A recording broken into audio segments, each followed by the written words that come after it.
Hi, everyone. Dr. Adriana Popescu here with you today, recovering from my own recent trauma of breaking my foot and having to have a surgery on it. And my own experience of this really synchronistically lines up with this new video series I've been wanting to start, launched by Firebird Healing, my group therapy and coaching practice that really focuses on helping people to recover from trauma and to in fact triumph over trauma, hence the name of this video series, Triumphing Over Trauma, which is really a series of short videos of different people from all walks of life sharing about their experiences of overcoming traumatic experiences, how they did that, what inspired them, what helped them.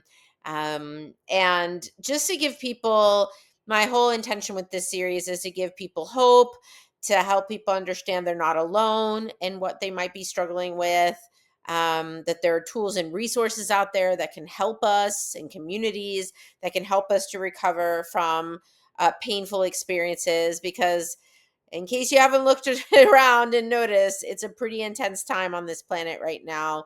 Many people are struggling in a variety of ways. I myself find myself unexpectedly struggling with basic activities of living, like walking and bathing and feeding myself, things that I have taken for granted, that most of us take for granted until unexpectedly you're not able to do those things anymore. So it's really forced me to look at, to be more present in my life and to look at what can I learn from all of this? Because it's really easy when you experience something traumatic, especially when it's unexpected, to get into something called victim consciousness, where you're like, oh, why did this terrible thing happen to me?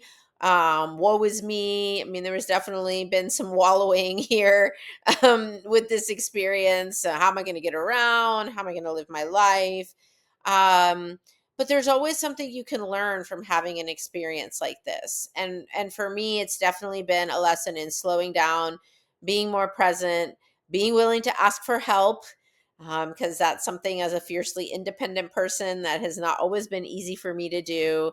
And to just be more receptive to receiving support, to being more receptive to being in a state of being rather than doing. As someone who's also very type A and high achieving, I'm not capable of doing all the things I want to be doing right now. I have to be more in the space of being and receiving, more of the yin anger energy to my usual yang energy. So I'm taking this opportunity as a real lesson in patience, and in staying in the question of what's right about this that I might not be getting. What would it take for all of this to turn out greater than I could ever imagine? What can I learn from all of this?